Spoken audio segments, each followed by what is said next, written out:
ಹಿಂದೆ ಬಂದು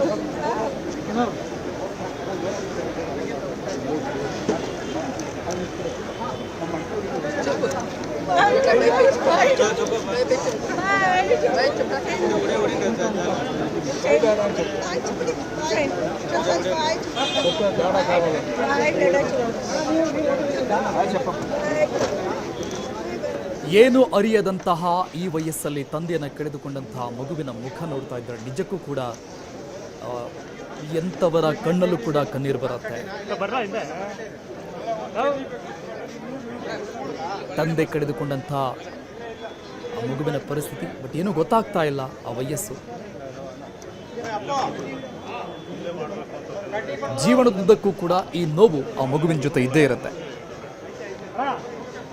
ಹೆಬ್ಬಾಳ ಚಿತಾಗಾರದಲ್ಲಿ ಕಂಡು ಬರ್ತಾ ಇರುವಂಥ ಈ ದೃಶ್ಯಗಳು ಬಹಳಷ್ಟು ಶೋಚನೀಯ.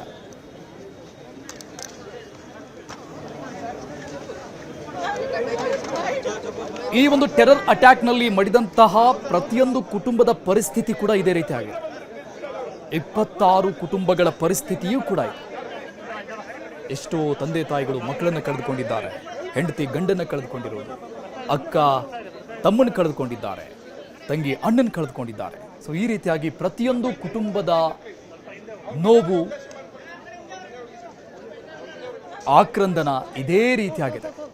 ನಾನು ಹೇಳ್ತಾ ಇದ್ದೆ, ಬಹುತೇಕ ಭಾರತದ ಎಲ್ಲ ರಾಜ್ಯಗಳಿಂದಲೂ ಕೂಡ ಕಾಶ್ಮೀರಕ್ಕೆ ತೆರಳುತ್ತಾರೆ ಪ್ರತಿ ಸಲವೂ ಕೂಡ, ಪ್ರತಿನಿತ್ಯವೂ ಕೂಡ.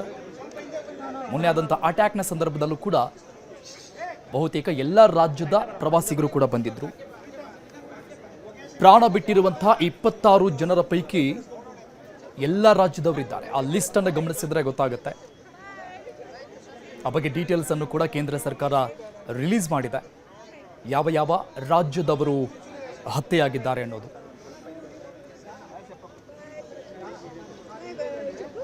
ಸೊ ಈ ಒಂದು ಅಟ್ಯಾಕ್ ಏನಿದೆ, ಇಡೀ ಭಾರತೀಯರ ಮನಸ್ಸಲ್ಲಿ ಅಚ್ಚಳಿಯದ ರೀತಿಯಲ್ಲಿ ಉಳಿದುಕೊಂಡಿದೆ. ಪುಲ್ವಾಮಾ ಅಟ್ಯಾಕ್ ಆದ ನಂತರದ ಅತಿ ದೊಡ್ಡ ಟೆರರ್ ಅಟ್ಯಾಕ್ ಮೊನ್ನೆ ಆದಂಥದ್ದು.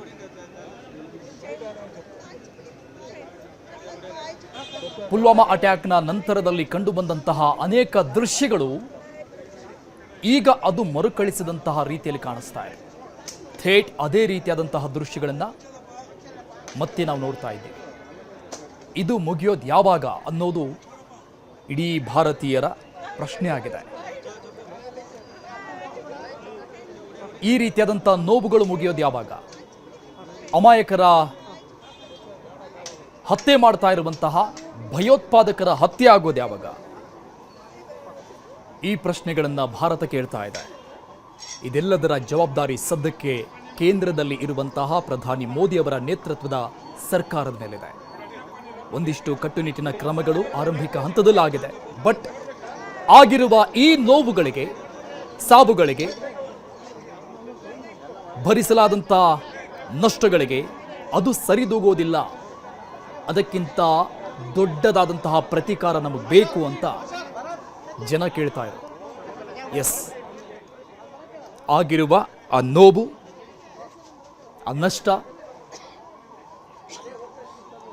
ಅದಕ್ಕೆ ಒಂದು ಪ್ರತೀಕಾರದ ಪ್ರತಿಜ್ಞೆಯನ್ನು ಕೇಂದ್ರ ಸರ್ಕಾರ ಮಾಡಬೇಕಾಗಿದೆ. ಪ್ರಧಾನಿ ಮೋದಿಯವರು ಕೂಡ ಈ ಸಂಬಂಧಪಟ್ಟಂಗೆ ಮಾತನಾಡಿದ್ದಾರೆ. ಪ್ರತಿಯೊಂದು ತೆಗೆದುಕೊಂಡಂಥ ಈ ಹೋದಂಥ ಜೀವಗಳೆಂದೇ ಅದಕ್ಕೆ ಬೆಲೆ ತೆತ್ತಬೇಕಾಗತ್ತೆ, ಅದಕ್ಕೆ ಪ್ರತೀಕಾರ ಇದ್ದೇ ಇರುತ್ತೆ ಅನ್ನುವಂತಹ ನುಡಿಗಳನ್ನು ಹೇಳಿದ್ದಾರೆ. ಬಟ್ ಈ ದೃಶ್ಯಗಳು ಈ ಕ್ಷಣದಲ್ಲಿ ಅರಗಿಸಿಕೊಳ್ಳುವುದಕ್ಕೆ ಸಾಧ್ಯ ಆಗ್ತಾ ಇಲ್ಲ.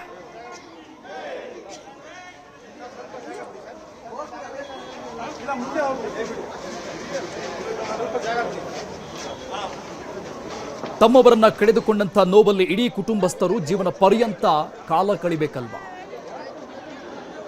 ಯಾರೇ ಬಂದು ಸಮಾಧಾನ ಮಾಡಿದ್ರು, ಸಂತಾಪಗಳನ್ನ ಹೇಳಿದ್ರು, ಸಾಂತ್ವನ ಹೇಳಿದ್ರು, ಆ ನೋವು ಅನುಭವಿಸ್ತಾ ಇರುವಂತಹ ಆ ಜೀವಗಳಿಗೆ ಗೊತ್ತು. ಅದಕ್ಕಿಂತ ಹಾರಿಬಲ್, ಆ ಸ್ಪಾಟಲ್ಲಿ ಪಕ್ಕದಲ್ಲಿದ್ದರೂ ಕೂಡ ಏನೂ ಮಾಡಲಾಗದಂತಹ ಸ್ಥಿತಿಯಲ್ಲಿ ಅವರೇ ಇದ್ರು. ಗಂಡನ ಪಕ್ಕದಲ್ಲಿ ಹೆಂಡತಿ, ಮಕ್ಕಳ ಪಕ್ಕದಲ್ಲಿ ತಂದೆ ತಾಯಿ ಇದ್ರು, ಅಣ್ಣ ತಮ್ಮಂದಿರ ಪಕ್ಕದಲ್ಲಿ ಅಕ್ಕ ತಂಗಿ, ಕುಟುಂಬ ಸಮೇತರಾಗಿ ಹೋದಂಥ ಪ್ರವಾಸಿಗರು ಎಲ್ಲರೂ ಕೂಡ ಇದ್ರು. ಬಟ್ ಏನೂ ಮಾಡದಂತಹ ಪರಿಸ್ಥಿತಿ, ಹೆಲ್ಪ್ಲೆಸ್ ಅನ್ನೋ ರೀತಿಯಲ್ಲಿತ್ತು ಆ ಒಂದು ಸಿಚುವೇಶನ್. ಸೊ ಆ ಒಂದು ಮೊಮೆಂಟ್, ಆ ಒಂದು ಸಿಚುವೇಶನ್, ಸ್ಥಿತಿ, ಆ ಒಂದು ಸಂದರ್ಭವನ್ನ ಅವರ ಜೊತೆಗಿದ್ದಂತಹ ಯಾರೂ ಕೂಡ ಮರೆಯೋದಕ್ಕೆ ಸಾಧ್ಯನೇ ಇಲ್ಲ. ಅದರ ಭೀಕರತೆಯನ್ನು ಅವರು ವಾಪಸ್ ಅವರವರ ರಾಜ್ಯಗಳಿಗೆ ಹೋದ ನಂತರದಲ್ಲಿ ವಿವರಿಸ್ತಾ ಇದ್ರೆ ನಿಜಕ್ಕೂ ಕೂಡ ಈ ಒಂದು ಪರಿಸ್ಥಿತಿ ಯಾರಿಗೂ ಬರಬಾರದು ಸ್ವಾಮಿ ಅನ್ನೋ ರೀತಿ ಪ್ರತಿಯೊಬ್ಬರು ಬೇಡ್ಕೊಂಡಿದ್ದಾರೆ. ಏನು ಹಿಂಗಾಗ್ಬಿಡುತ್ತಲ್ಲ ಅನ್ನೋ ರೀತಿಯಲ್ಲಿ ಆ ರೀತಿಯಾಗಿ ಟೆರರ್ ಅಟ್ಯಾಕ್ ಆಗಿತ್ತು ಪಹಲ್ಗಾಮ್ನಲ್ಲಿ. ಆ 26 ಕುಟುಂಬಗಳಿಗೂ ಕೂಡ ನೋವನ್ನ ತಡೆದುಕೊಳ್ಳುವ ಶಕ್ತಿ ದೇವರು ಕೊಡಬೇಕು. ಅದೊಂದೇ ನಮಗೂ ನಿಮಗೂ ಇರುವಂತಹ ಆಪ್ಷನ್, ಕೇಳಿಕೊಳ್ಳುವಂತಹ, ಬೇಡಿಕೊಳ್ಳುವಂತಹ ಆಪ್ಷನ್. ಈಗ ಸರ್ಕಾರ ಮಾಡಬೇಕಾಗಿರುವಂತಹ ಎಲ್ಲ ಕೆಲಸಗಳನ್ನು ಮಾಡ್ತಾ ಇದೆ. ದೃಶ್ಯದಲ್ಲಿ ನೋಡ್ತಾ ಇದ್ದೀವಿ ನಾವು. ಶಿವಮೊಗ್ಗದಲ್ಲಿ ಮಂಜುನಾಥ್ ಅವರ ಅಂತ್ಯಕ್ರಿಯೆ ಈಗಾಗಲೇ ನೆರವೇರಿತು. ಈಗ ಭರತ್ ಭೂಷಣ್ ಅವರ ಅಂತಿಮ ವಿಧಿವಿಧಾನಗಳು ನೆರವೇರ್ತಾ ಇದೆ.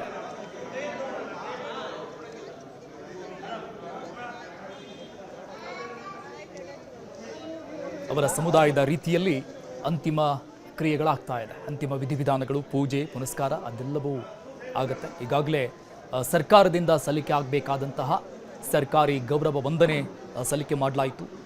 ಇಲ್ಲಿವರೆಗೂ ನೋಡಿದ್ದೀವಿ ನಾವು. ಹೆಬ್ಬಾಳದ ಚಿತಾಗಾರದಲ್ಲಿ 3 ಸುತ್ತಿನ ಗುಂಡನ್ನು ಹಾರಿಸಿ, ಪೊಲೀಸ್ ಬ್ಯಾಂಡನ್ನು ಬಾರಿಸಿ ಮೌನಾಚರಣೆ ಮಾಡಿ ಅವರಿಗೆ ಶಾಂತಿಯನ್ನು ಕೋರಲಾಯಿತು ಸರ್ಕಾರಿ ವಂದನೆ ಮೂಲಕವಾಗಿ. ಇಟ್ ಮೀನ್ಸ್, ಇದರರ್ಥ ಭಯೋತ್ಪಾದಕರ ಗುಂಡಿಗೆ ಬಲಿಯಾದಂತಹ ಪ್ರತಿಯೊಬ್ಬ ಭಾರತೀಯ ಒಬ್ಬೊಬ್ಬ ಸೈನಿಕನಿಗೆ ಸಮನಾಗಿರ್ತಾನೆ ಅನ್ನುವಂಥದ್ದು ತೋರಿಸಿಕೊಡ್ತಾ ಇದೆ. ಹೋಗಿರುವಂತಹ ಈ ಪ್ರಾಣಗಳಿಗೆ ನ್ಯಾಯ ನಾವು ಕೊಡಿಸ್ತೀವಿ ಅಂತ ಸರ್ಕಾರ ಕೂಡ ಹೇಳಿದೆ. ವಿಲ್ ಸಿ, ನೋಡೋಣ ಏನಾಗುತ್ತೆ ಅನ್ನೋದು. ಕೇಂದ್ರ ಸರ್ಕಾರ ಮತ್ತು ರಾಜ್ಯ ಸರ್ಕಾರ, ಆಯಾ ರಾಜ್ಯ ಸರ್ಕಾರಗಳು ಕೂಡ ಈ ರೀತಿಯಾಗಿ ಆಯಾ ರಾಜ್ಯದಲ್ಲಿ ಬಂದಂಥ ಇವತ್ತಿನ ಪಾರ್ಥಿವಗಳಿಗೆ ಇದೇ ರೀತಿಯಾಗಿ ಗೌರವ ಸಮರ್ಪಣೆಯನ್ನು ಸಲ್ಲಿಕೆ ಮಾಡ್ತಿದ್ದಾರೆ. ಸೊ ರಾಜ್ಯದ 2 ವ್ಯಕ್ತಿಗಳು ಕನ್ನಡಿಗರು ಭಯೋತ್ಪಾದಕರ ಗುಂಡಿಗೆ ಬಲಿಯಾಗಿದ್ದು, ಅವರಿಗೂ ಕೂಡ ಸರ್ಕಾರಿ ಗೌರವ ವಂದನೆ. ಕುಟುಂಬಸ್ಥರ ನೋವು, ಆಕ್ರಂದನ ನಿಲ್ಲೋದಿಲ್ಲ.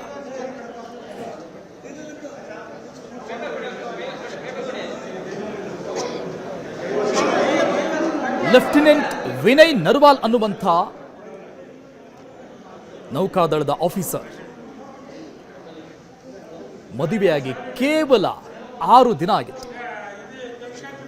ಅವರು ಕೂಡ ಪಹಲ್ಗಾಮ್ಗೆ ಹೋಗಿದ್ರು ಹೆಂಡತಿಯ ಜೊತೆಗೆ ಹನಿಮೂನ್. ಖುಷಿಯ ಸಂದರ್ಭಗಳನ್ನು, ಆ ಕ್ಷಣಗಳನ್ನು ಕಳಿಬೇಕು ಅಂತ. ಬಟ್ ರಕ್ತದ ಮಡುವಲ್ಲಿ ಬಿದ್ದು ಪ್ರಾಣ ಬಿಡಬೇಕಾಯ್ತು. ಈ ರಕ್ತ ಪಿಪಾಸುಗಳ ಗುಂಡಿಗೆ, ಭಯೋತ್ಪಾದಕರ ಗುಂಡಿಗೆ ಜಸ್ಟ್ 6 ದಿನದಲ್ಲಿ, ಮದುವೆಯಾಗಿ 6 ದಿನದಲ್ಲಿ ಗಂಡನನ್ನು ಕಳೆದುಕೊಂಡಂತಹ ಅವರ ಹೆಂಡತಿಗೆ, ಮಹಿಳೆಗೆ ಎಂಥ ನೋವಿರಬಹುದು ಮನಸ್ಸಲ್ಲಿ. ಜಸ್ಟ್ ಇಮ್ಯಾಜಿನ್ ಕೂಡ ಮಾಡ್ಕೊಳ್ಳೋಕ್ಕಾಗ್ತಿಲ್ಲ. ಮಂಜುನಾಥ್ ಅವರದ್ದು ಮತ್ತೊಂದು ಕತೆ. ಶಿವಮೊಗ್ಗದಲ್ಲಿ ಇದೀಗ ತಾನೇ ಅಂತ್ಯಕ್ರಿಯೆನಾಯಿತು. ಅವರದ್ದು ಅದೇ ಥರನಾದ ಕತೆ. ಮಗ PUCಯಲ್ಲಿ, ದ್ವಿತೀಯ PUCಯಲ್ಲಿ 98 ಅಂಕ ಗಳಿಸಿದ್ದ, ಫಸ್ಟ್ ಕ್ಲಾಸ್ ಡಿಸ್ಟಿಂಕ್ಷನ್ನಲ್ಲಿ ಪಾಸ್ ಆಗಿದ್ದ. ಇಡೀ ಕುಟುಂಬ ಸೆಲೆಬ್ರೇಟ್ ಮಾಡಿತ್ತು ಆ ಕ್ಷಣವನ್ನು. ಸಹಜವಾಗಿ ಆಗುತ್ತೆ, ಮಕ್ಕಳು ಚೆನ್ನಾಗಿ ಓದ್ತಾ ಇದ್ದಾರೆ ಅಂದರೆ ಪ್ರತಿಯೊಂದು ಕುಟುಂಬದಲ್ಲೂ ಕೂಡ ಸಂತಸ ಇರುತ್ತೆ. ಮಂಜುನಾಥ್ ಕುಟುಂಬದಲ್ಲೂ ಕೂಡ ಅದೇ ರೀತಿಯಾದಂಥ ಹರ್ಷ ಇತ್ತು. ಆ ಖುಷಿಗೆ ಮಗನಿಗೇನಾದರೂ ಕೊಡಬೇಕಲ್ಲ, ಆ ಮೂಮೆಂಟನ್ನು ಸೆಲೆಬ್ರೇಟ್ ಮಾಡಬೇಕಲ್ಲ ಅಂತ ಹೆಂಡತಿ ಜೊತೆಗೆ ಮಗನನ್ನು ಕರೆದುಕೊಂಡು ಕಾಶ್ಮೀರಕ್ಕೆ ಹೋಗಿದ್ರು. ಆಮೇಲೆ ಇನ್ನೊಂದು, ಮಂಜುನಾಥ್ ಅವರು ಹವ್ಯಾಸಿ ಪ್ರವಾಸಿಗರು ಅನ್ನುವಂಥದ್ದು ಅವರ ಕುಟುಂಬಸ್ಥರು ಹೇಳ್ತಾ ಇದ್ರು. ಅವರಿಗೆ ಹೊರಗಡೆ ಬೇರೆ ಬೇರೆ ಟೂರಿಸ್ಟ್ ಪ್ಲೇಸ್ಗಳಿಗೆ ಹೋಗೋದು, ಬೇರೆ ಬೇರೆ ರಾಜ್ಯದ ತಿಂಡಿ ತಿನಿಸುಗಳನ್ನು ತಿನ್ನೋದು, ಈ ರೀತಿಯಾದಂಥ ಹ್ಯಾಬಿಟ್ ಇತ್ತು. ಸೊ ಕಾಶ್ಮೀರಕ್ಕೆ ಅವರ ತಾಯಿ ಬೇಡ ಅಂತ ಹೇಳಿದ್ರಂತೆ. ಆದರೂ ಕೂಡ ಆ ಮೂಮೆಂಟ್ ಸೆಲೆಬ್ರೇಟ್ ಮಾಡಬೇಕಲ್ಲ. ಇಲ್ಲ ಅಮ್ಮ, ಕಾಶ್ಮೀರ ಮೊದಲಿನ ಹಾಗಿಲ್ಲ, ಎಲ್ಲ ಬದಲಾಗ್ಬಿಟ್ಟಿದೆ. ನಮ್ಮ army high force, high security ಇರುತ್ತೆ, ಮೊದಲಿನ ಕಾಶ್ಮೀರ ಅಲ್ಲ ಈಗ ಅಂತ ಹೇಳಿ ಹೋದಂಥ ವ್ಯಕ್ತಿ ಇವತ್ತು ಪಂಚಭೂತಗಳಲ್ಲಿ ಲೀನ ಆದರು ಕುಟುಂಬಸ್ಥರ ಮುಂದೆ.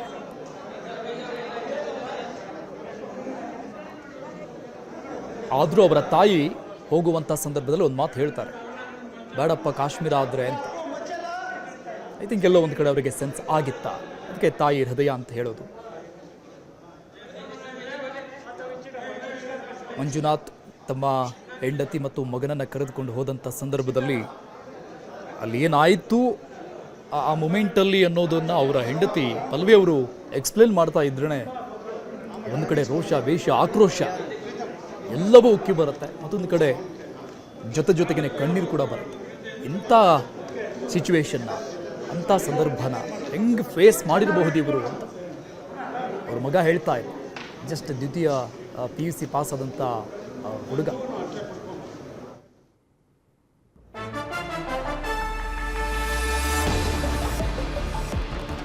ಕಾಶ್ಮೀರದಲ್ಲಿ ಉಗ್ರರ ದಾಳಿ ಆಗ್ತಿದ್ದ ಹಾಗೆ ಅಲರ್ಟ್ ಆದ್ರು. ತುರ್ತು ಸಭೆ ನಡೆಸಿ ಸಿಎಂ ಸಿದ್ದರಾಮಯ್ಯ ಈ ಸಂಬಂಧಪಟ್ಟಂಗೆ ಕ್ರಮವನ್ನ ತೆಗೆದುಕೊಂಡ್ರು. ಅನೇಕ ಕ್ರಮಗಳಾಯಿತು. ಹಲವು ಅಧಿಕಾರಿಗಳ ತಂಡದ ಜೊತೆಗೆ ಸಚಿವ ಸಂತೋಷ್ ಲಾಡ್ ಅವರನ್ನ ಆ ಸ್ಥಳಕ್ಕೆ, ಅಂದ್ರೆ ಕಾಶ್ಮೀರಕ್ಕೆ ಕಳಿಸಿಕೊಟ್ರು. ಕಾರಣ, ಕಾಶ್ಮೀರದಲ್ಲಿ ಸಂಕಷ್ಟಕ್ಕೆ ಸಿಲುಕಿದ್ದಂತಹ ಜನರಿಗೆ ಧೈರ್ಯ ತುಂಬೋದು, ಹತ್ಯೆಯಾದಂತಹ ಕನ್ನಡಿಗರ ಪಾರ್ಥಿವ ಶರೀರಗಳನ್ನು ರಾಜ್ಯಕ್ಕೆ ಸುರಕ್ಷಿತವಾಗಿ ತೆಗೆದುಕೊಂಡು ಬರುವುದು, ಕರ್ನಾಟಕಕ್ಕೆ ಮೃತದೇಹ ತರೋದಕ್ಕೆ ವಿಶೇಷ ವಿಮಾನ, ಅದರ ತಯಾರಿ, ಅರೇಂಜ್ಮೆಂಟ್, ಉಗ್ರರಿಂದ ಸಾವನ್ನಪ್ಪಿದವರ ಕುಟುಂಬಕ್ಕೆ 10 ಲಕ್ಷ ರೂಪಾಯಿ ಪರಿಹಾರವನ್ನು ಘೋಷಣೆ ಮಾಡಲಾಯಿತು.